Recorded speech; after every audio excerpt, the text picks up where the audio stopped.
चलो दोस्तों, एसबीआई के फाइनल रिजल्ट्स बाहर हो चुके हैं और साथ साथ में सबसे बड़ा अभी तक का जो डिविडेंड है वो भी आया है। सबके बारे में वीडियो में डिटेल में बात हम करने वाले हैं। सबसे पहले फाइनल डिविडेंड कितना आ रहा है, 13 रुपीज 70 पैसे का डिविडेंड हो रहा है और अभी आप शेयर प्राइस देखेंगे कितना है, कुछ 820 के आसपास में है। तो उसके हिसाब से ये 1.6% की डिविडेंड यील्ड हो रही है। ये जो डिविडेंड है इसकी जो रिकॉर्ड डेट है वो भी आ चुकी है, वो है मई 22। अब ये इंटरेस्टिंग डिविडेंड क्यों हो जाता है, जस्ट आप 5 साल पहले देखेंगे एसबीआई की तरफ से कोई डिविडेंड नहीं आ रहा था। इनफैक्ट 2018, 19, 2020 ये बहुत ही टफ साल थे एसबीआई के लिए। आप यहां पर डेटा देख सकते हैं, ये देखिए प्रॉफिट एंड लॉस स्टेटमेंट, और यहां पर देखिए उनके ये है प्रॉफिट्स के नंबर, ये देखिए ये नेट प्रॉफिट, यहां पर क्या दिखा रहा है, लॉस, यहां पर लॉस दिखा रहा है। तो ये बहुत ही टफ टाइम था 2017, 18, इनफैक्ट 2019, 20।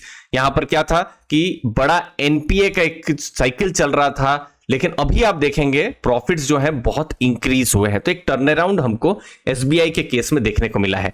देखिए सबसे पहले जब हम बैंक को एनालिसिस कर रहे हैं तो इंटरेस्ट इनकम समझना जरूरी है कि देखिए वो लोन्स प्रोवाइड करते हैं तो लोन से वो कितना इंटरेस्ट कमा रहे हैं। तो यहां 10.38% का ग्रोथ हुआ है, टोटल 1.59 लाख करोड़ का जो है इंटरेस्ट इनकम हमको देखने को मिला है।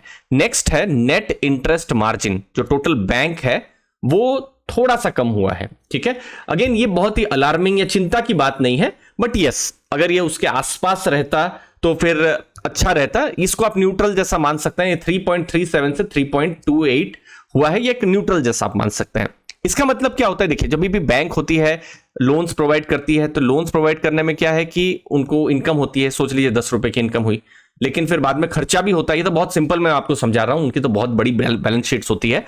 6 रुपए का खर्चा हुआ, जैसे आपको सेविंग अकाउंट, फिक्स डिपॉजिट्स में भी बैंक जो है प्रोवाइड करती है जो इंटरेस्ट रेट, तो बैंक के लिए तो खर्चा हुआ, तो उसको डिवाइड कर दिया जाता है जितने भी एसेट्स हैं बैंक के उसके साथ। तो सोच लीजिए 100 रुपए के एसेट्स है तो कितना नंबर आएगा, 4% आएगा। ठीक है, इस जस्ट एग्जांपल, ये लर्निंग एग्जांपल में। तो ये जितना किसी भी बैंक के लिए ज्यादा हो या बढ़े वो जनरली अच्छा होता है। तो ये जो एनआईएम जो है ये हम देख रहे हैं कि हल्का सा कम हो रहा है। तो आने वाले क्वार्टर्स में यही देखना है, इसी रेंज में रहता है, आसपास रहता है तो फिर तो ठीक है, बट बहुत ज्यादा गिरता है तो फिर सोचने वाली बात होगी।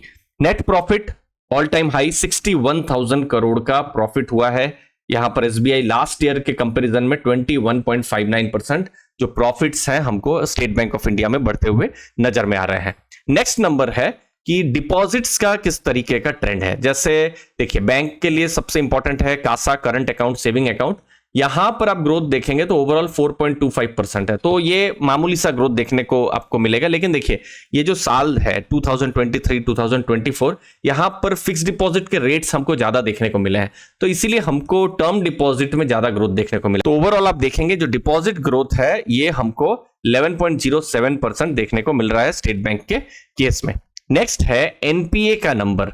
एनपीए क्या बढ़ रहे हैं या कम हो रहे हैं, तो देखिए ग्रॉस एनपीए 90,928 करोड़ था लास्ट ईयर में, उसके कंपैरिजन में इस बार एनपीए हमको कम होते हुए नजर में आ रहे हैं। इनफैक्ट दिसंबर क्वार्टर के भी कंपैरिजन में जो ग्रॉस एनपीए है वो कम हुआ है और नेट एनपीए जो लास्ट ईयर है उसके आसपास में ही देखने को मिल रहा है, इनफैक्ट थोड़ा सा कम ही हमको देखने को मिल रहा है। नेक्स्ट नंबर है बैंक्स के एडवांसेस, लोन ग्रोथ। यहां पर एक स्ट्रॉन्ग नंबर देखने को मिला है। देखिए भारत ग्रो करेगा तो जरूरी है कि जो एडवांसेस हैं, लोन ग्रोथ जो है वो भी होता रहे। तो देखिए यहां पर जो लोन ग्रोथ है वो 15.24% का लोन ग्रोथ देखने को मिला है। मतलब जो डिपॉजिट ग्रोथ है उससे ज्यादा हमको लोन ग्रोथ देखने को मिला है। तो जो टोटल लोन्स हैं 37.67 लाख करोड़ की हमको स्टेट बैंक के केस में देखने को मिल रही है। तो ये सब जो नंबर्स आए हैं एक डिसेंट या एक स्ट्रॉन्ग नंबर्स हैं हमको देखने को मिल रहे हैं। बस एनआईएम जो वाला जो पार्ट है वो थोड़ा सा एक न्यूट्रल जैसा हमको देखने को मिला है। अब पिछले 5 साल में टर्न अराउंड हुआ है तो आप देख सकते हैं कि मार्केट कैप भी 1.75 लाख करोड़ से 7.23 लाख करोड़ हुआ है। शेयर प्राइस भी, मतलब ये तो 810 रिजल्ट्स के पहले का प्राइस है, लेकिन रिजल्ट के बाद थोड़ा और ज्यादा प्राइस है। आप जब वीडियो देख रहे होंगे तो अलग प्राइस दिखा रहा होगा। तो यहां पर वैल्यूएशन को जल्दी से देख लेते हैं। अभी जो स्क्रीनर में मुझे जो बुक वैल्यू दिखा रहा है 402 के आसपास में, तो जो प्राइस टू बुक है वो अभी 2.04 है। ये अपडेट होगा दोस्तों, ठीक है। तो जस्ट ये आपको एक अंदाजा देने के लिए कि ये 2 का प्राइस टू बुक है। जो कि पिछले अगर आप 10 साल में देखेंगे तो एक प्रीमियम में है। अब प्रीमियम कब मिलता है किसी भी कंपनी को?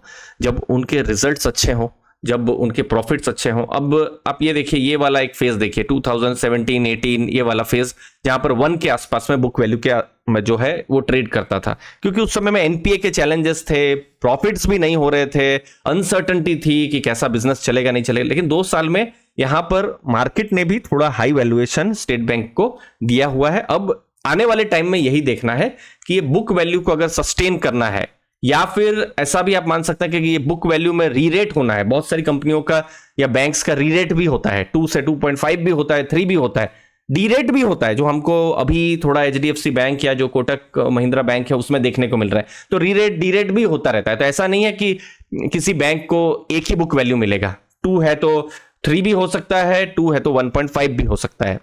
बस यही देखना है कि जो बिजनेस की जो कंसिस्टेंसी है वो आने वाले टाइम में भी रहे।